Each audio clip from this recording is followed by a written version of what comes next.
Hi, I'm Adam Williams, creator and host of Humanitou, a podcast that empowers connection through conversations of humanness and creativity.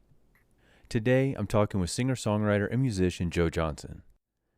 This is a packed hour with a storyteller that learned at the feet of homegrown orators on the porches of southern Mississippi. And the conversation you're about to listen to is loaded with stories of entertaining, raw, and deeply human stuff. Like Joe says, the most common themes of his music are death, loss, and isolation, and they've been with him his entire life. He'll share why. But we find plenty of laughter in our conversation too, like how he ended up playing the famed Ryman Auditorium, former home of the Grand Ole Opry. We get into Joe's history in Mississippi and where he grew up in a boogie-woogie gospel music family and within easy thumbing distance of New Orleans and the renowned Jazz Fest. We talk about Joe's grandfather, B.J. the DJ Johnson, an unsung integral piece of the foundations of country music in Nashville, and why Joe resists his music being labeled outlaw country, or anything really, even if the outlaw part for a time rang pretty damn true. There's fun and plenty of candor in these stories. There's talk of music, drugs, and friction with the law, and then a rainbow that led to a new foothold far, far away. And there's quite a bit more, really.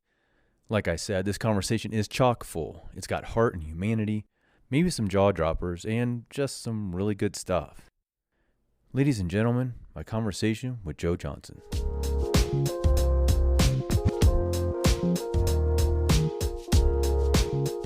Joe Johnson, welcome to the Humanitou studio. Thanks for having me.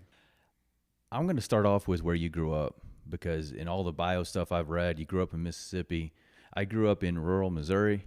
I think I was college age before I had this revelation when Harry Connick Jr., of all people on stage, pointed out, this is the South. But you're really from the South. Yeah. And everything I've read says within reach of New Orleans. Yep. So I'm kind of curious. As a teenager, were you mischievous at all? Did you dip down into New Orleans and, sneak off with your friends? Or maybe you didn't have to? Like, were your parents cool with that? Or what drew you down there to find, music, trouble? Yeah, definitely probably a healthy search for both. I would say that, I grew up in more of a church family.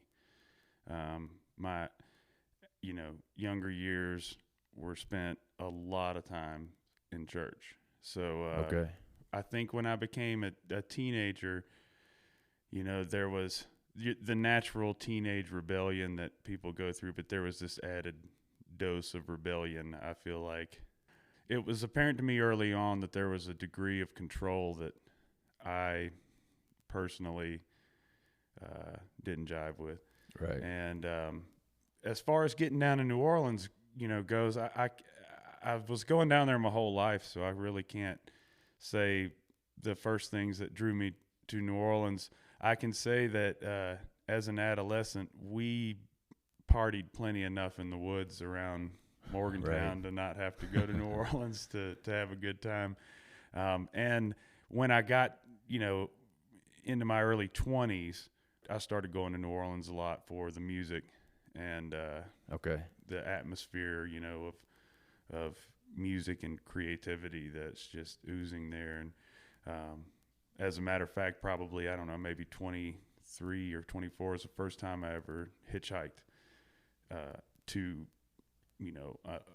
another city.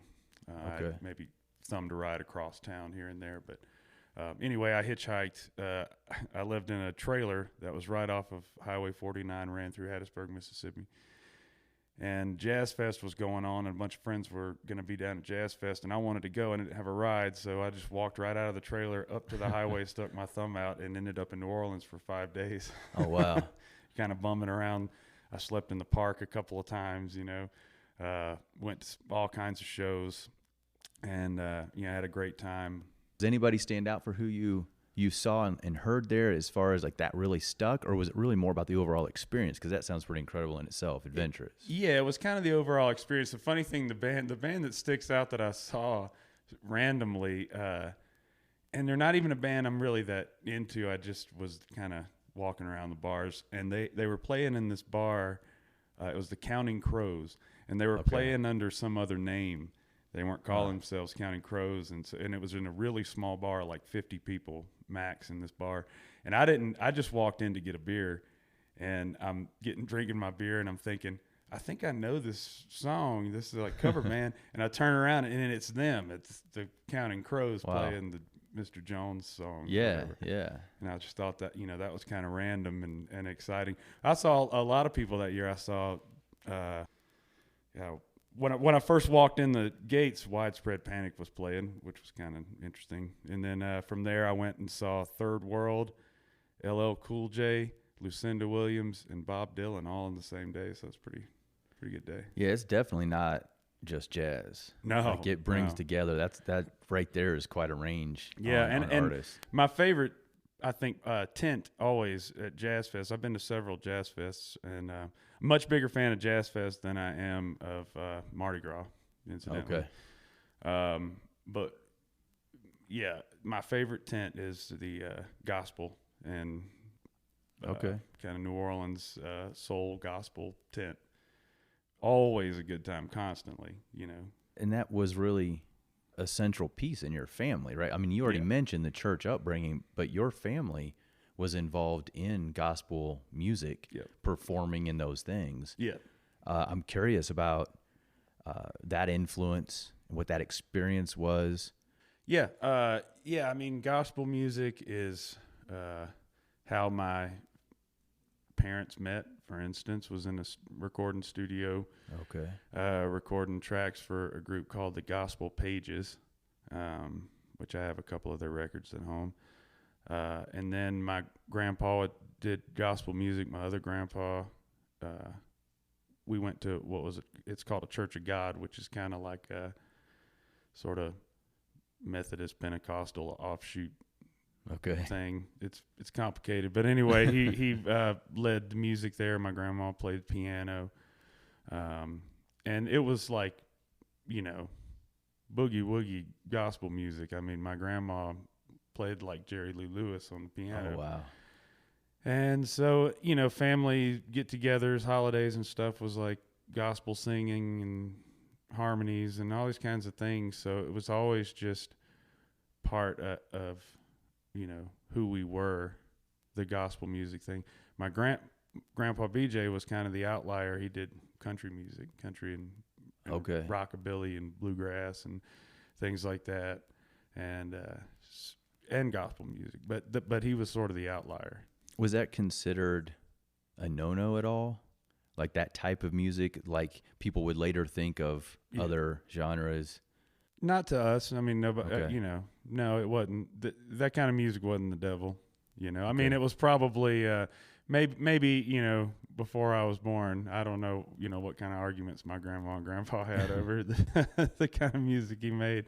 I know they weren't together when I was growing up, so obviously, it didn't work well for her. But no, I don't remember that being the case. Punk rock music's a different story, but I don't know country music. And I've seen where you've described him as a rounder, a guy who got around. They were divorced then by the time you were a baby or so they weren't together. But were you influenced? Did you get to spend time with your grandfather, who was a radio man, besides being a Nashville musician as well, right? Right. Yeah. He was. I mean, honestly, B.J. Johnson is an unsung sort of integral piece of the foundations of country music in Nashville and South Mississippi and Louisiana. He was there. He was on the first rockabilly record label in America, which was out of Houston, Texas. And so, I mean, he, I think it was a point of pride for us in the family. We were proud of what he had accomplished, but at the same time, no, I always felt like when he passed away, I felt like I had missed out on so much time that I could have gotten to spend with him. And I don't know if that's because maybe, as a little kid, I was that some folks in the family were trying to maybe shelter me from this idea that, drinking and smoking cigars and hanging out in bars was a way of life, to have. Right. But it was his way of life for a long, long, long time, and I didn't really understand the full scope of that until after he was gone. When I was as a little kid, he didn't talk about it ever. We would go fishing, and he would never bring up Nashville. He would never bring up country music, well, other than to say how much he loved it. But he never brought up what he had to do with it or anything. It was not something that he lived and died by. Is that something that you can appreciate in a different sense of you have those memories, going fishing with him and whatever other memories, and that's special just for you? Yeah. And I wonder if that's part of where he was coming from, was this is our time together. Yeah. And I don't need to put all this story of who I am on you. Yeah. Yeah. No, I think that's probably accurate. One thing that he did do with me that was a big part of who he was is he would bring me to the radio station, WRJW radio station, which is historic kind of cornerstone in, Southern country music broadcasting, really. I mean, it's one of the early country music stations in the state of Mississippi. Wow. And he did the middle of the day show, and he had hours of the day where he would sit in the booth and drop the records and play the records and, tell stories in between the records of him and Elvis or him and Willie Nelson or all these things. And then he'd play records. And he would bring me in when I would come to town. When I was a little kid, he would bring me in and have me sit on his lap. And sometimes he would hold the microphone and say, "I got my grandson Joey here," and put the mic. And I'd say, "Hey, everybody," and all this as a little kid. And he would have me do commercial bumps, like you're listening to WRJW on your picky, and so he would have me do these things. And then as I got older, a teenager, and into college, and I was kind of self-mobile and, could go down to Picayune whenever I wanted to, I would just stop by the radio station because I knew he was on the air. I'd turn it on, hear him talking, and I'd go by there, and he would call me in and sit me down like he was interviewing, Eddie Rabbit or somebody, and about just what I was doing in my life and going, how's school going, this and that, having a conversation, but on the air. Wow. With everybody in Pearl River County listening into us. When he was in that radio studio, I feel like even more so than when he was on stage, he was at home, and that was home for him. So if you came to the radio station to talk, you were coming to his house. That's amazing. And you have definitely grown up with mics in front of you. As long as I can remember, man. And literally as long as I can remember. I was singing in church when I was like 7 or 8 years old. Okay. And as long as I can remember. I know that your grandfather also played at the Ryman Auditorium at the Grand Ole Opry, right? Mm-hmm. But there is a story of you playing the Ryman as well. Do you care to share that? Sure. Yeah. It's a funny story. I was on tour, if your listeners are familiar with the Changing Colors, Connor Bergall. He and I we go back 15 years, but anyway, we were on tour together. This was after New West Sound came out, so probably, I don't know, 2013 maybe. Okay. We were touring the South, and we had been down in Mississippi for 3 or 4 days, and had come up through Alabama, through Birmingham, and we're coming into Nashville. We had a day off, and then we had a show in Nashville at this place called Dino's, which is apparently the oldest beer drinking establishment in all of Nashville. And tons and tons of famous songwriters have all played there for free, for tips. Huh. And tips, burgers, and a beer. And so we were like, yeah, we'll love to do this gig, So we figured we'd get into town because he had never been in Nashville, and I hadn't been there for a long time. So we figured we'd get into town on our day off and walk around. So that's what we did. And, I think I was going to do some busking, and he wanted to go see a few things. But first thing we did was we went to the Ryman Auditorium, and we show up, and of course, neither of us conceived that you would have to pay money to go into this place, and so we're on tour, we have no money. So we walk up, and we're like, oh man, no money, can't do this tour. And so I said, let me try something. So we went up to the ticket counter, and I asked the lady sitting at the counter, I said, hey, are you familiar with BJ the DJ Johnson? And she's younger, you know. She said, no, I don't think so. And I said, oh, he's my grandpa. He used to play here a lot when the Opry was still here. And there was an old lady kind of filing paperwork behind her at the filing cabinets, and she turned around and she says, I know BJ. I said, do you? And she said, yeah. Is that your grandpa? I said, yeah. She said, why don't you guys come on back? And so she let the both of us into the building, you know. And the way it is, if you go to the Ryman, they have tour groups. So, you know, you have 10 or 12 people in a group, and they all sit and wait, and then they're all taken on a tour, you know, together. But Connor and I were given free reign. We could go anywhere we wanted to in the auditorium. So we went backstage. We went all around. All on your own. All on our own, just Nice. the two of us. And eventually, you know, there's this guy kind of sitting in, they have this little control room booth, which when the Opry was there, or when they have performances there, it's where the sound guy is, you know, closed off booth. But it's a recording studio as well, so when the tourists go, they can record themselves singing like Patsy Cline's Crazy or whatever, you know, to a pre-recorded track. And so Connor, who's, you know, always the diplomatic one, he goes and kind of talks to the guy and tells him what's going on and that we're on tour and this and that. Tells him who I am, my grandpa. And so he says, why don't you guys just come on in and let's record something? And so we went and sat down, and they only had one microphone because it's really for vocal tracks. But he put the microphone kind of between the guitar and my voice, and I recorded one of my grandpa's songs there in the studio. After we finished, the guy's like, you know, oh man, that was great. You know, that's probably one of the most enjoyable recordings I've done in here in ages. And then he told me, he said, actually, the last person to sit in here and record was Lionel Richie. Oh, and man. I said, you're kidding me, man. And he said, no, he was sitting right there a couple of days ago recording King of the Road was the song that he would just as a goof, you know, while he was there. And I thought, man, that is just crazy.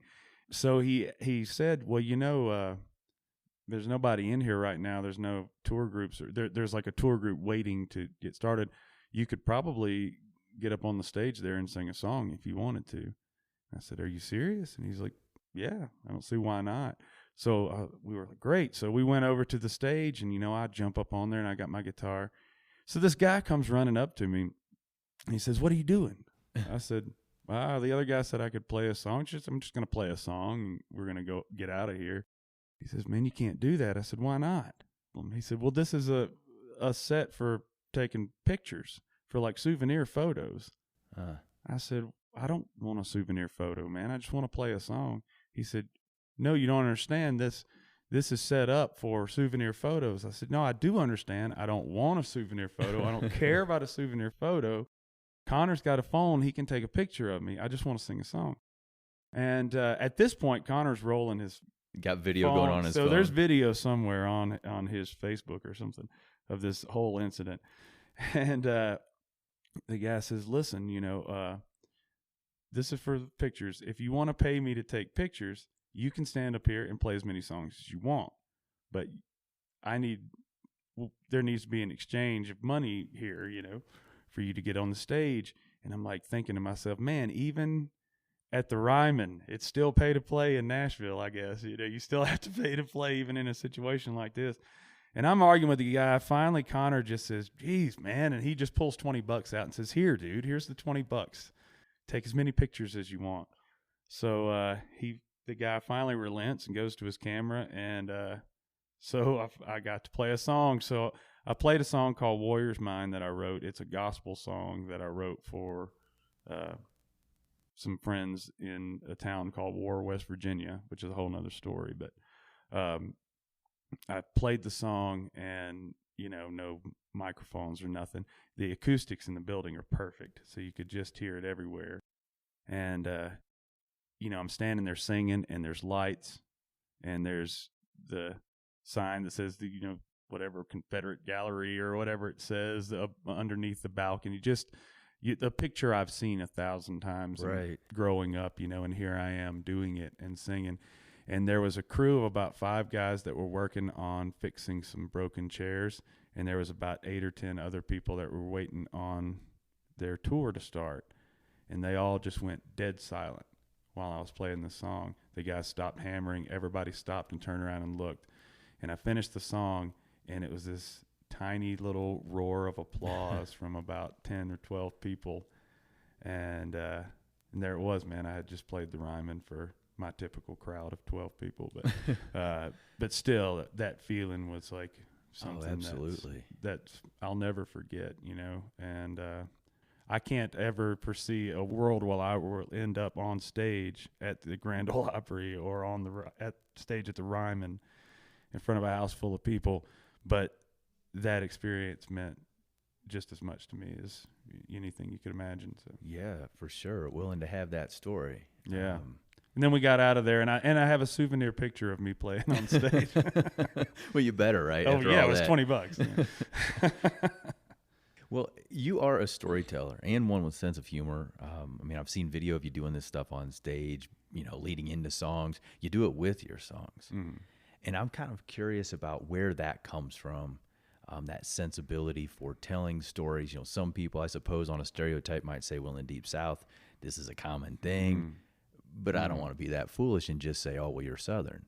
I want to know, where does it come from? And, you know, it's a gift. Somebody like me, I'm not a guy who walks into a room and everybody just starts listening because I'm telling stories. I'm a little bit more of a wallflower typically.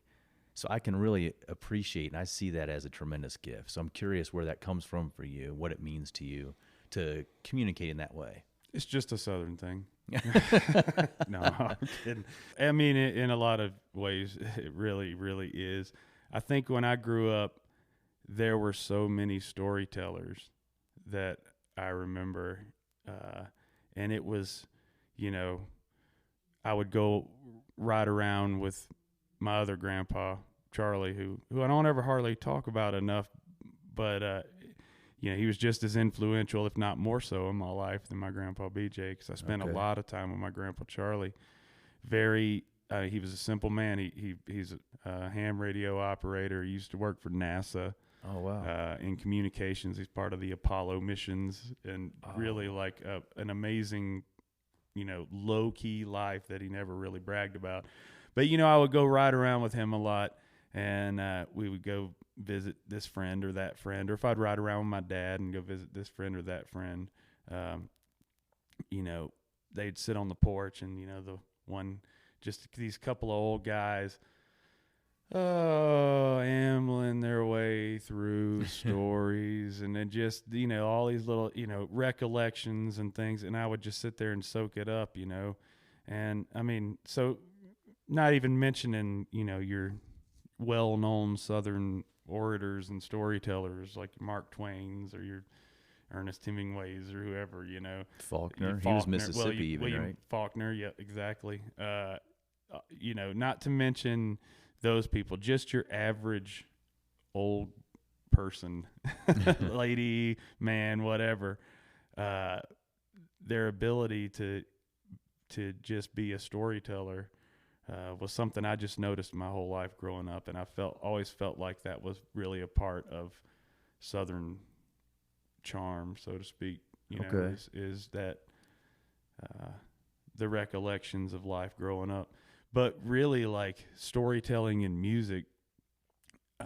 To be perfectly honest with you, I mean, it's been done by so many folk singers over the years, people like, you know, Buffy St. Marie, I don't know if you know who that is, but No. An amazing storyteller, like in a live setting, whoever, just you take your pick of any of the old folk singers, but the best, I think, storyteller, folk singer that I've ever seen or heard is Todd Snider. I think when I first heard his Near Truths and Hotel Rooms album, it really shifted the way I thought of a folk singer performing, because what he will do is, you know, he'll play this song that makes you feel so warm and happy, and then he'll follow that up with just this out there crazy story that has you side splitting with laughter, and he'll follow it up with the most heartbreaking, gut-wrenching song that you can imagine.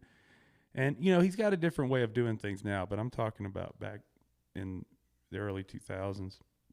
And that sort of roller coaster of emotions from a live Todd Snider sitting really just, I don't know, it changed the way I wanted to present myself in shows. Because I'm actually kind of naturally an introvert, man. I don't, you know, naturally, it takes effort for me to communicate the way that I do.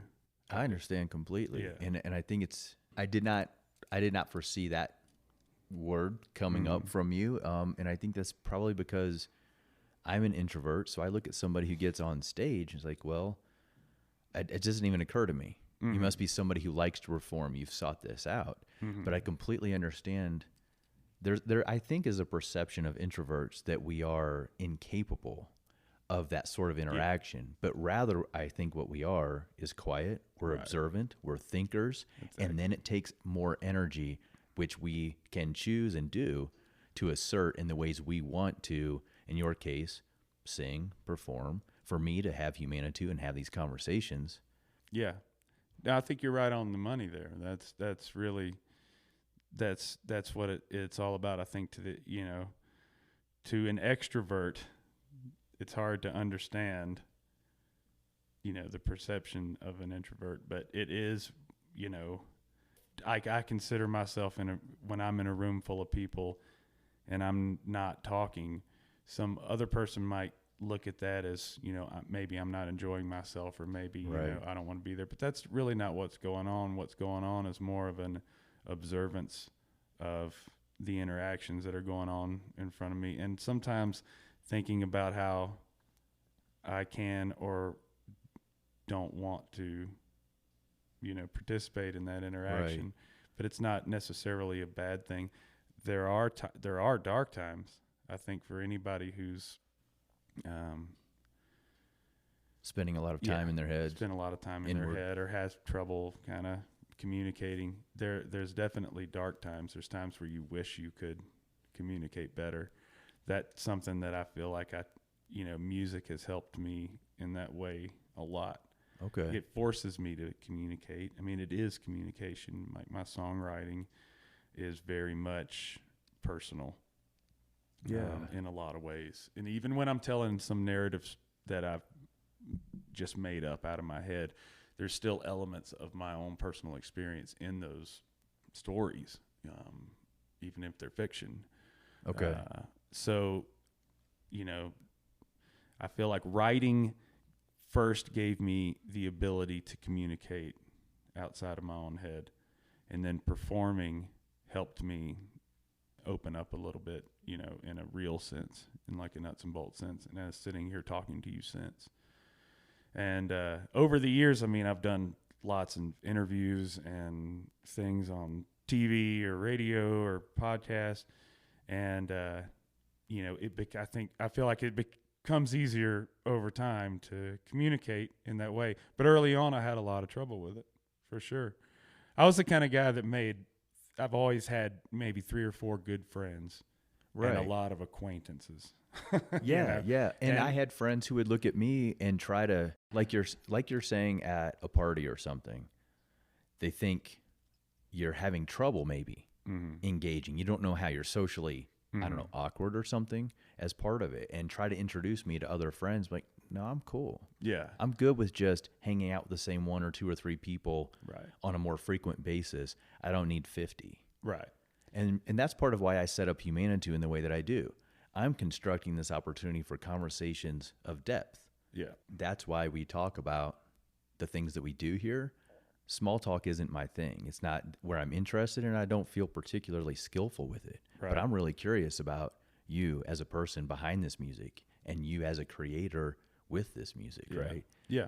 And so, talking about songwriting, I was curious to ask about that. If it's about the storytelling, if it's about you communicating something from yourself, which you're already kind of speaking to, and if it's just, I guess, a love of performing and what that whole range can be where, well, I just do this because I'm an extrovert and I love the attention. And on this other spectrum, end of the spectrum where you're already speaking to, it's about this is my way of communicating. So is there anything more there to elaborate a little? Can we dig a little deeper? Because I'm also a writer and I'm curious what that process is for you as someone who's looking at this song as a vehicle to say, this is what's going on inside of me, even if it's using fiction to tell a truth. Yeah. Well, there's a lot to that Okay. question, but I don't know. I don't know that I really have a set particular writing process. I don't think. I've been asked this question like 1,000 times, and over the years, I've really thought about this question. I don't really have a particular writing process. Sometimes things come to me in like a whirlwind, a bunch of lyrics or a particular melody or just a feeling or something that I want to write about will just, come to me, boom, and I have to put it down. Other times I will sit down and really think about, what do I want to write about? Do I want to write about anything? Do I want to write about nothing? And so it kind of just, I don't know. It depends on the day. Sometimes the ideas come first through melody and then the lyrics come. Sometimes the lyrics come first and then the melody. Early on, before I was a songwriter, I tried to write poetry and short stories. So fiction writing is something that I think I started probably when I was 12 or 13, writing fiction stories. So that it's not hard, I don't think, for me to do that. I think it's harder to write about factual things than it is sometimes for me than it is fiction. I could see that. Yeah. I think sometimes in our heads we lose the creative aspect of that because we are focused on the fact. Yeah. And it's almost like we're trying to adhere to that. Yeah. You're limited in your scope when you're writing about fact. You're limited to the ABC of the situation. Yeah. Whereas in a fiction song, well, like I'll give you examples in parallel, from my own writing. Like before we started this, you were talking to me about the song I wrote, "The Champ's Last Round," which is telling of the last fight that Muhammad Ali was in. And to prepare for that song, I was already aware of the fight, but to prepare to write that song, I watched the whole fight on YouTube. I sat down, I watched it from beginning to end. I paid attention to, Angelo, his trainer. I paid attention to him. I paid attention to Trevor Berbick and his trainers and the crowd and the announcers, and pulled from those things to put into the song. When I say, you got to keep fighting, Angelo shouts from the corner. That's because he did from the corner go, you got to keep fighting, So these little things that were real things that I wanted to, put into the song. So when I started writing the song, I had like, okay, here's a list. This is what happened. So these are the things that I want to write about, right? And then there's a song I wrote called Ketchikan that's on New West Sound that is about a shipwreck off the coast of Alaska where 37 men died. One left behind a wife named Jolene and a newborn baby. Okay. I made that up. None of that happened. It happened, but it happened like 100 times, Right. So there were so many details that I was able to put into this song. The fact that, the character that died in this shipwreck's father also died in a shipwreck, and his mother his mother went through, after his father died, all the turmoil of trying to raise a son by herself, and how she never didn't spend enough time with him and was always out and never really loved him the way that she should have. All of that was stuff I could make up because I'm making this story up. These characters can be anything that I want them to be, But the power of truth through that as well. Sure. And there are some universal human elements in being able to tell it that way and frame it with that idea of his father as well. And it's powerful. And Well, here's a tidbit, my father, my natural father died when I was 2 years old. So my entire life, I mean, from my earliest memories, I've had to think about, cope with, and understand death and passing, and that life is not, something that goes on forever. It is finite, and that's one of the earliest lessons of my entire life. And it loomed over me like a cloud for most of my life. It affected my relationships with people, my connections with people in ways that I didn't understand until I became a man and can look back on it. So themes of loss, death, and isolation, while are maybe disturbing to some people, honestly, in a weird way, have been with me my entire life. So, writing that character, writing the fact that, this character's father passed when he was a child, and then, the same thing to another child. It's like, it's something that I just can identify with in a 100% personal way. And that's the nugget of my truth that's within this whole narrative story of characters that I just invented. There's other songs that I could name that I've written that are narrative songs, that fiction songs. I've got a song called Abraham, Isaac, and Esmeralda that I wrote. If any of your listeners remember the Colorado Springs band, The Broken Spoke, which was fronted by a guy named Tom Scora, who left years ago. The band hasn't been active for a long time. They were probably my favorite Colorado Springs band that I can ever remember seeing. Okay. But anyhow, he and I always talked about writing together.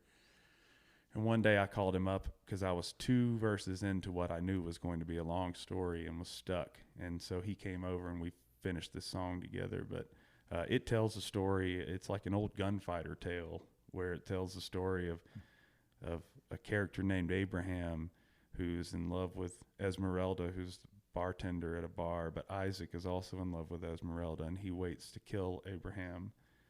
And so Abraham's a terrible guy, he's done horrible things. And Isaac is more of an innocent guy that hasn't done these terrible things, so he wants to exact some measure of righteous justice, in addition to the fact that they both love the same woman. So he tries to get the drop on Abraham as he's leaving the bar, and, but they have a gunfight, and Abraham kills Isaac and rides off away on his horse, as Esmeralda's begging him not to leave, and he rides away on his horse, and it's implied through the course of the song that he's also dead.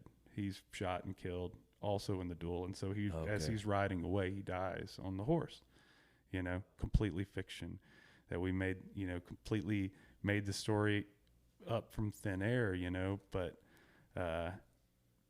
again, there's the universal truths that people can always identify with: loss, love, revenge, pain, death. These things are things that people will always identify with, and that's what makes a good story. So it makes a good fiction book, a novel, or a short story, anything. That's what makes it compelling, is that ability to identify with it. So I think I've kind of gotten away from your original question.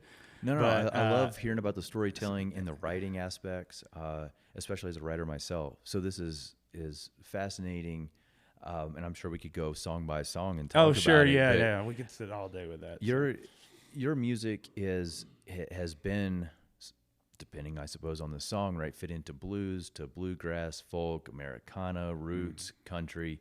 But the one in particular that I'm curious about, it's been described as outlaw country, which of course then to me brings to mind guys like Merle Haggard, Waylon Jennings, Johnny Cash, maybe Willie Nelson. Sure. And I'm curious how you feel about that label. Is that something that you identify with? Do you feel influenced by those guys and others? Is it something you at all aim for? Yeah. No, I don't care anything about any labels really. If people that really invest a lot into things like that, I just feel like that you're pigeonholing yourself when you do that, for one. The reason why I write all different kinds of songs is because the cats that I came up with in Mississippi that I cut my teeth writing with were the kind of guys that when we would get together once a week, 4 of us, and we would all share songs that we had written that week. These were the kind of guys that if I sat down and said, hey, here's one I wrote, and then the next week, hey, listen to this song I wrote.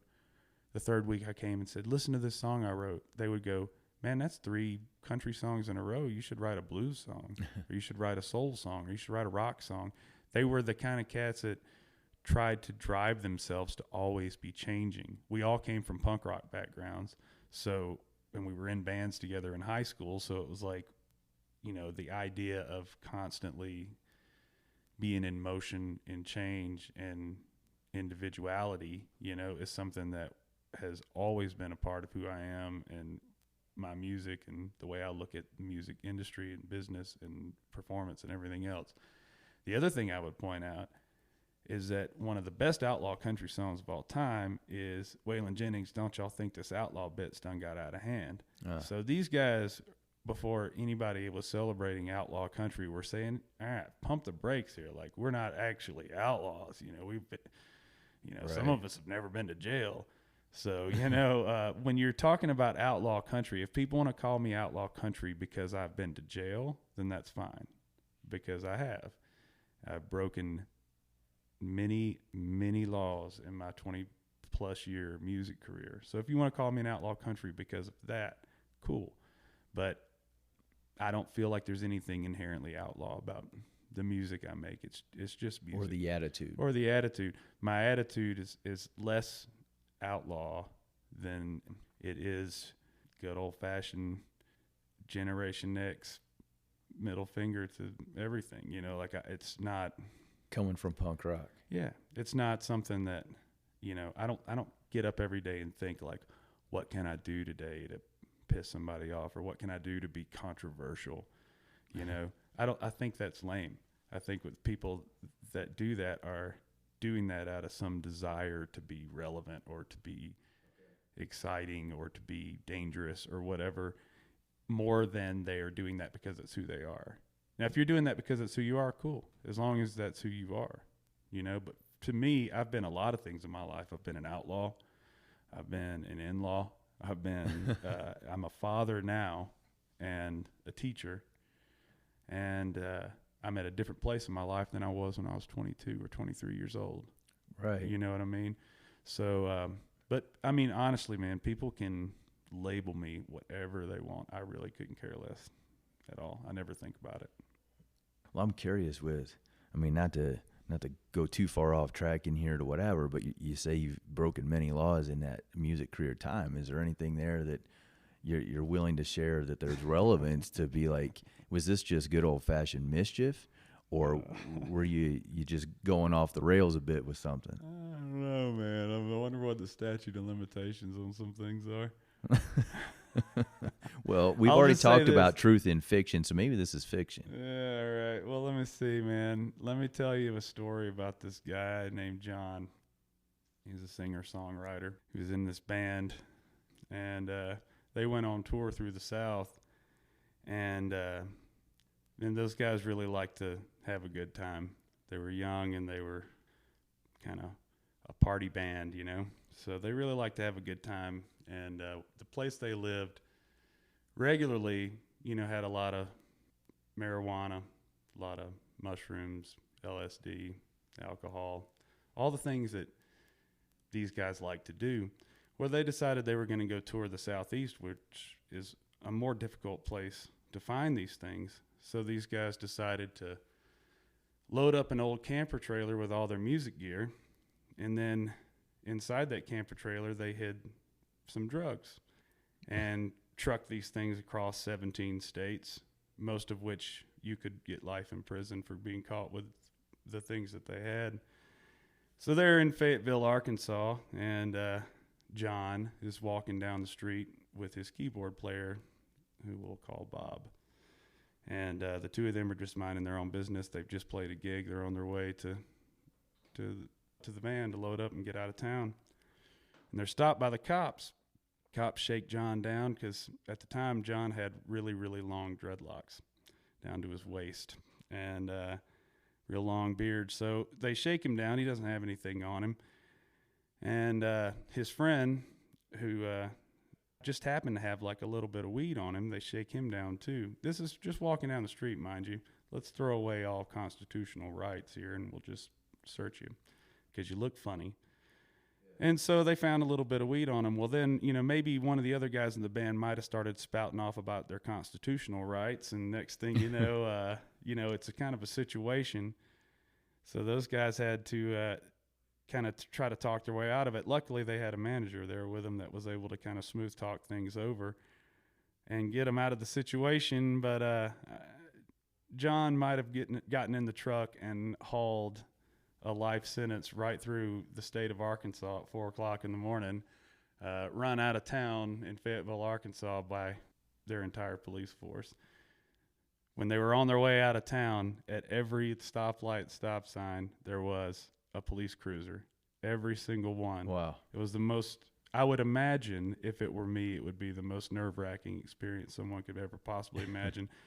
But I'm told that when they got out of town, they got out to the country, to this little gas station in the middle of nowhere that was closed, and some of the guys, understandably, had to relieve themselves. So they pulled into the parking lot of this place and went around to the back of the empty store and, did their thing, and came back around, and there was a sheriff's car sitting there waiting when they came back around. And what I'm told is one of the guys said, "Man, we're not causing any trouble, man. We just had to use the bathroom. Nothing was open. No problems here." And the sheriff might have replied, "Well, that's all right, boys. We do things a little differently out here than they do back in Fayetteville." So then they had to carry on to Mountain Home, Arkansas, which was another 2.5-hour drive, and they were tailed most of the way. That would be something that if I had done, for instance, that would probably be a pretty outlaw thing to do, I would guess. Nerve-wracking. Quite nerve-wracking. Man. So, well, that's a good story. It is a good story. That tour was full of incidents like that. There was, obviously this all happened to me. Our hotel got raided by the police in Shreveport, Louisiana. And as they're coming up the elevator to raid our rooms, I'm going down the other elevator with everything to throw it in the dumpster. So it's literally seconds to spare, That whole thing was funny because we played at night in Shreveport, and then we had the bar. We had a night off the next night, and the bar asked us if we would stay and play a second night, and we said yeah. So we left all our gear set up, went back to the hotel. The next morning, we get a call from the bar that the state liquor board had showed up to shut them down. So we had to come get all of our stuff out of the bar. Because of you guys? No, it wasn't. I don't think it was because. I don't think we did. Never thought of that before. Yeah, no, that was the first time anything like that had ever happened. So we had to go down and get the all the gear, and we came back to the hotel after getting all the gear, and we went and got a couple of bottles of whiskey and just sat by the pool getting drunk, acting a fool, and that's what got the cops called on us later that night. Oh, wow. Okay. But, those cops ran us out of – so we got run out of Fayetteville, Arkansas. We got run out of Hattiesburg, Mississippi, and we run out of Shreveport, Louisiana, all in the same tour. With some pretty close calls along the way, it sounds like. Extremely close. All extremely close calls. Okay.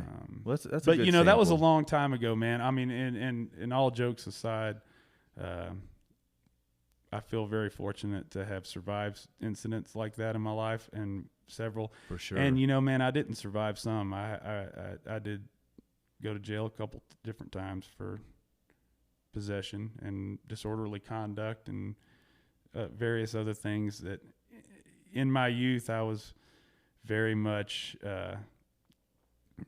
I was never afraid of rebellion. I was never afraid of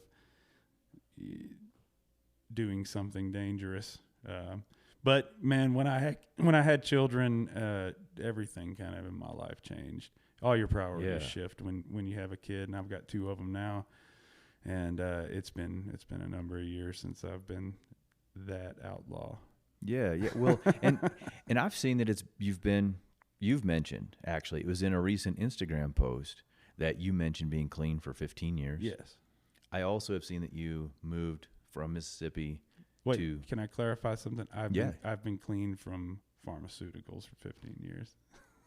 Yeah. Yeah. Not clean in general. But I have been sober All right. I have been sober for 4 months. Okay. Well, congratulations. Thank you. And I'm wondering, maybe I'm fabricating this, but you're going to tell me, is if it was about 15 years ago, clean from pharmaceuticals, and about 15 years ago you moved from Mississippi to Colorado, was there any connection there? Were you trying to put some distance between old habits and new life? Or is that just totally coincidence? No, it's exactly what went down.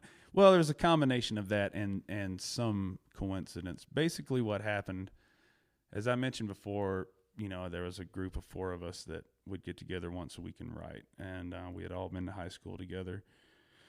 And of that group, we had a falling out with one of the guys, but the other 3 of us still were getting together pretty regularly. And then one of the guys, a guy named Phil Graves, went and moved to Nashville to try to do the Nashville songwriter thing. And so that left me and another guy named Ramsey together in Hattiesburg. And so he and I were getting together a lot. We were hanging out pretty much every day. And we had been best friends for several years since we were in high school. So we were spending a lot of time together writing, hanging out, and, getting high, doing whatever. And what happened was Ramsey was out of town working in Memphis. And he and another guy, were getting high and taking some pills, and he passed out, fell asleep while he was eating. The other guy had already fallen asleep, but he fell asleep while he was eating, and he choked and died. Oh, man. And when the news came to me, it came via somebody who I did not get along with at all, was not a friend of mine. This guy, it was almost like this guy took almost some pleasure in telling me this. So it was a really extra traumatic hit when I found out about it. And all of a sudden, man, I'd lost my best friend, partner, writing partner in crime, all in one kind of fell swoop. And things had just really started coming together for me as far as writing goes. Like, I was the late to the game songwriter with the rest of those guys. They had all been writing for years. I didn't even know how to play guitar. They taught me to play guitar, So I was kind of late to the game from those guys. But I had just recorded, or was getting ready to record, an album, which I did and ended up dedicating to him. But I was, just kind of getting my feet under me in gigs and playing some gigs and making the connections and stuff. And so this really was like a big hit, man. It really sideswiped all of us that were his friends. So, long story short, I obviously the first thing I did was get high. And but over the course of the next few months, like as I made the record and was trying to deal with what had happened, and I started feeling the desire that I needed to get away. And I remember I went, and this is another hitchhike to New Orleans situation. I hitchhiked down to New Orleans, and I'm walking around the French Quarter, and just out of nowhere, I hear a voice says, "Hey, Joe." And I turn around, and it's Ramsey's girlfriend. He had left behind, and another friend of theirs. And they're like, "Hey, what are you doing here? Just walking around, clearing my head. What are you guys doing here?" And they're like, "Oh, we came to town for a Keller Williams show," which is not somebody I really care listen to or anything, And I'm like, "Oh, that's cool." She goes, "Do you want to go?" I said, "Really, I don't have any money or anything." She goes, "No, I've got Ramsey's ticket. We bought this a week before he passed away. And I brought this ticket down here feeling like he would want me to give it to somebody, and I know he would want me to give it to you." And so I was like, man, I can't say no to this. So I took the ticket, went to the show. After the show, we went and partied, and did what we did. And the next day I woke up, and it was like this, I don't know, there was this sort of feeling like some kind of weight had been lifted off. I think because I felt like I had made some connection with Ramsey by taking his ticket and going to this show. Like somehow, I don't know, somehow I felt connected with him. And the wheels were just started turning. It was like, I need to make some changes. I need to get clean. I need to get away from this. And I couldn't get away from it. I had surrounded myself by that point with too big of a network of people to get things from, do things with. And I just happened to have a couple of friends who were like rainbow hippies, man. They go to the rainbow gatherings. They travel all around the country, gypsies, and they'd been staying with us for a few months. They were getting ready to go to a rainbow gathering in Utah. And they were like, hey, man, if you want to go with us, we'll get you out of here. And I'm like, I don't really want to go to the rainbow gathering, because they would go for 2 months, and I'm like, I don't want to go to the woods for 2 months with these hippies. But it was like, just at the same time as that was happening, I get a call from my brother. My brother says, hey, man, I just moved to Colorado. So what are you doing in Colorado? He says, I'm working. I'm going to be here for, at least 2 years. You ought to come out and visit. And I said, man, I'm actually thinking of riding with these friends of mine to Utah. And he's like, oh, well, you're going to come through here. Just get in the car with them and come out and come visit. And so that's what I did. We came, we all came through Colorado, stayed a couple of days with him. I ended up leaving and going, because I was having a pretty good time, more fun than I thought I would. So I ended up going to Utah to the Rainbow Gathering and spending like about 3 weeks or 4 weeks there. And definitely ready to leave when we left. More than ready to leave, but I was like, what else am I going to do? I need to get by myself. Yeah. And so at the end of that, basically, man, it was like I'd been on the road for about 2 months and had not done anything, no drugs at all, and that made me a little weed, but no drugs at all, really. And so after this rainbow thing, we came back to Colorado, and I think the Grateful Dead, grouping of that was playing at Red Rocks. So we went there to Red Rocks. We sold peanut butter and jelly sandwiches for $1 a piece, made a little bit of money, and then we came back here to the Springs. And at that point, I told them, I said, hey, listen, this is last stop for me. I'm not going back to Mississippi. And they're like, really? Because I'd left everything. I left all my clothes, records, everything was in Mississippi. I had a backpack, a pair of boots, and a guitar, and that was it. But I said, yeah, I don't know what I'm going to do, but somehow this place feels right. And I feel like if I go back to Mississippi, I'm going to fall back into the same patterns that I was in. And, that was it. I pitched a tent in my brother's yard and stayed there for about a month or so in his yard and found a job and started meeting people, playing music. And next thing you know, 15 years later, here I am still. Wow. Yeah, and with family and everything now. Everything, exactly. I've had, 2 kids. I've met an amazing network of friends and family since I've lived here, and people that have, been supportive. I think the music community, musicians and concert goers in this town have really, it took a little while at first for me to make the connections with these people. When I first started playing music in this town, there weren't solo singer-songwriters playing shows. Everybody was playing with a band. There was no one guy with a guitar on stage anywhere in town. That sounds like super old when I say that, but it's true. It was only a few years ago, but it's true, man. There was none of that. And in Mississippi, there's people like that everywhere. Okay. Here, there was nobody like that. So it took a minute to get a foothold, but the community took to what I do and made me feel at home and have propelled me to a point where I'm self-sustaining, That's fantastic. So I can't say enough how much I have appreciated being here.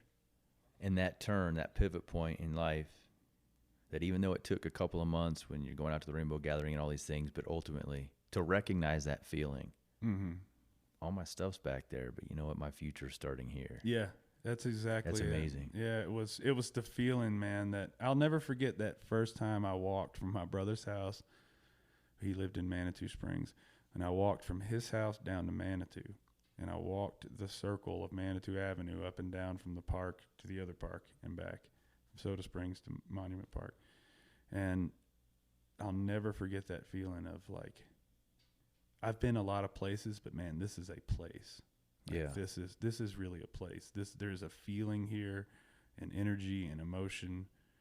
And it was perfect for me at that moment. And I definitely felt like, man, this is the future for me. This is my future. I'm going to stay here. I just knew it from the minute I walked through that town the very first time. Man, we've covered a lot of amazing things, and I appreciate your sharing so much and so honestly. Yeah.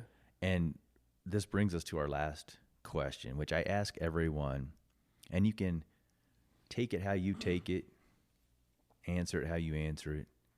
But everything we talk about with Humanitou relates to humanness and creativity, who you really are as a human, how you exist and live and be in the world. And I'm curious if you have sort of, I guess what serves as a summary thought, how do you live or try to live humanness and or creativity in your life? Well, I think to answer that, I would have to think about humanness itself. And when I do that, I think like what sets us apart from the animals, so to speak. And there's really not a lot that does that. The things that do, I feel like, are our ability to communicate with each other, our ability to feel empathy, and our ability to be an individual. Those are three things that I feel like really, to me, are humanness, are what it means to be a human. And to that point, one thing I try to practice, and I feel like this goes for if you want to be a good human being, or if you want to be a good songwriter or artist or anything else, the number one thing, and this is something I teach students that I teach songwriting to, the number one thing is empathy. And to be a writer, to be a communicator, you need empathy. You need to be able to look at someone else and put yourself in their place to try to understand their emotions or feelings or pains or triumphs. And that takes empathy. So that's something I try to practice in my daily life. And it's something that you naturally have, but it does take work to really think and feel empathy. Communication is something that obviously as a writer is paramount to me. It's like the ability for me to communicate myself or the collective of other people's, ideas and feelings and emotions, to make a connection with somebody through words is something that is a truly human trait, and something that, obviously I live in my work, and my art is all about that. And then the last thing is individuality, which I feel like is probably the thing that I have strived for the most in my career and in my life, is individuality, whether that be, an outward individuality, like somebody says, I've got 10-foot tall green Liberty spikes, and that makes me feel like an individual. That's cool, maybe it does, maybe it doesn't, but that's not for me to decide. The whole point is, what do you feel like makes you the individual? What sets you apart from other people in yourself, And that's something that, like, for me, my, individuality manifests itself in as complete as I can be, honest and open. That's something that I feel like in the music business is hard for people to achieve a lot of times. I feel like it's a natural tendency to when you're a performer, to close yourself off personally and try to guard your personal feelings or thoughts or emotions and ideas. But I try for the opposite. My thing, with air quotes, is, I'm the guy that's telling you exactly in honest ways how I feel or see the world. I'm not trying to mask it behind anything. I'm not trying to put up fronts to protect myself or others. This isn't meant to be controversial or in your face or anything like that. It's just truly the honest truth. I am completely comfortable in my opinions, and that doesn't mean I can't be told that I'm wrong and see that, but I'm very comfortable in how I see the world and how I communicate with it, and I don't concern myself if that offends other people. That's really not something I can control.